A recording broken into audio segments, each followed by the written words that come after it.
بسم اللہ الرحمن الرحیم۔ رشتہ داروں کی زیادتیوں کا شکار ایک شخص۔ کتاب رسول اللہ صلی اللہ علیہ وآلہ وسلم کے معتبر واقعات، مؤلف سید محمد حسن رضوی۔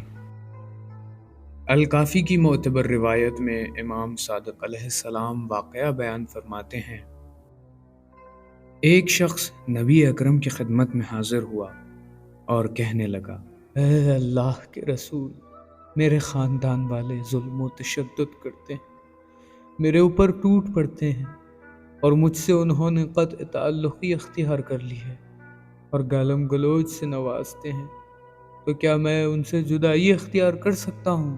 یہ سن کر حضرت نے فرمایا، اگر تم نے ایسا کیا تو اللہ تم سب سے اپنی رحمت چھین لے گا اور عذاب نازل کرے گا۔ اس شخص نے پوچھا، اے اللہ کے رسول، پھر میں کیا کروں؟ کوئی راستہ بتائیں۔ حضرت نے فرمایا، جو تم سے تعلق توڑے تم اس سے تعلق جوڑو، جو تم کو محروم کرے تم اس کو عطا کرو، اور تم پر ظلم کرے تو تم اسے معاف کر دو۔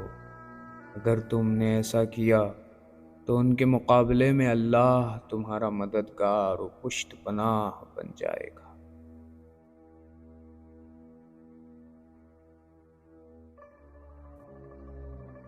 سبق آموز نکات۔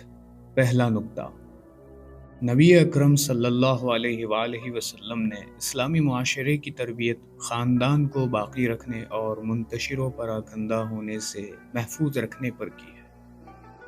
دین اسلام نے نکاح کو آسان اور سادہ شرائط کا حامل قرار دیا ہے کہ مرد و زن باہمی رضامندی کے ساتھ صیغہ نکاح و حق مہر کے ساتھ چند دیگر شرائط کے پورا ہوتے ہی زوج و زوجہ کا عنوان لیے گہرا بندھن بن جاتا ہے، لیکن اس بندھن کو توڑنے کے شرائط سخت رکھ دی گئی ہے اور طلاق کو جائز لیکن ناپسندیدہ عمل قرار دیا ہے۔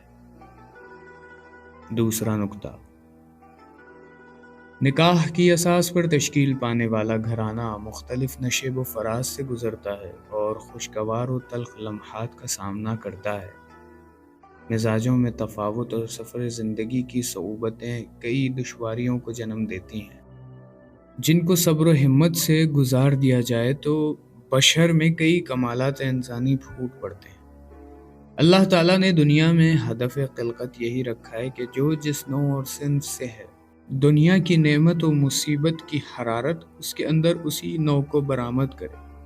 انسان کے اندر سے انسانیت کا نکلنا ایک مشکل اور دشوار عمل ہے، جس کے تمام مراحل انسان کے اپنے اختیار میں نہیں ہیں، بلکہ اللہ تعالیٰ ایسے حالات اور پرکٹھن مراحل سے گزارتا ہے کہ انسان اپنے اختیار سے ہدایت پر عمل پیرا ہوتا ہے، تو انسانی کمالات کے مراتب طے کرتا چلا جائے گا۔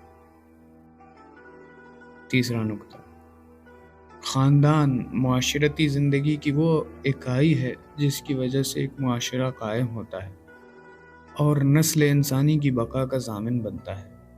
عموماً خاندانوں میں جھگڑے انسانی نفوس کے غیر اخلاقی امراض میں مبتلا ہونے کی بنا پر جنم لیتے ہیں، جن کا حل تزکیہ نفس اور صبر و تحمل کا مظاہرہ کرنا ہے۔ حسد، تکبر، حرص و لالچ، مفاد پرستی، سوء ظن، غلط روشیں اور منفی عادتیں باہمی نفرتوں اور جھگڑوں کا بنیادی سبب ہے۔ چوتھا نکتہ، صلہ رحمی واجب عمل ہے اور قطع رحمی کو گناہ کبیرہ قرار دیا گیا ہے۔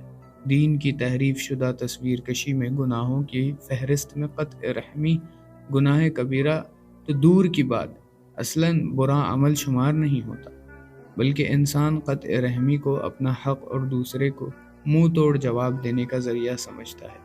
اس معتبر حدیث کے مطابق اگر قطع رحمی انجام دی جائے تو اللہ تعالیٰ ایک فرد پر نہیں بلکہ لڑنے جھگڑنے والے پورے خاندان پر اپنا قہر نازل فرماتا ہے، جس کے نتیجے میں رحمت گھروں سے اٹھ جاتی ہے اور الفت و محبت کی خوبصورتی کی بجائے نفرت و عداوت کے انگار جلنے لگتے ہیں، اور تندرست بدن، محفوظ گھر اور مال و اسباب کے باوجود رنج و غم کے عذاب میں گھرانہ مبتلا ہو جاتا ہے۔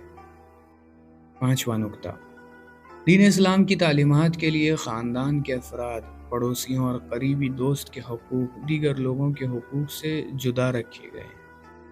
خصوصاً خاندان کے افراد کے لیے ضابطہ بیان کیا گیا ہے کہ اگر وہ تعلق توڑیں تو تم جوڑو اور اپنی انانیت اور عزت و ذلت کے رونے کو ایک طرف رکھو اور رحمت کے بازو پھیلا دو۔ اگر خاندان والے گالم گلوچ کریں جس سے انسان کو بہت غیرت چڑھتی ہے اور وہ دشمنی پر اتر آتا ہے، تو تم گالی دینے والے کو عزت و شرف دے کر اللہ تعالیٰ کی بارگاہ میں اپنی عزت محفوظ کرو۔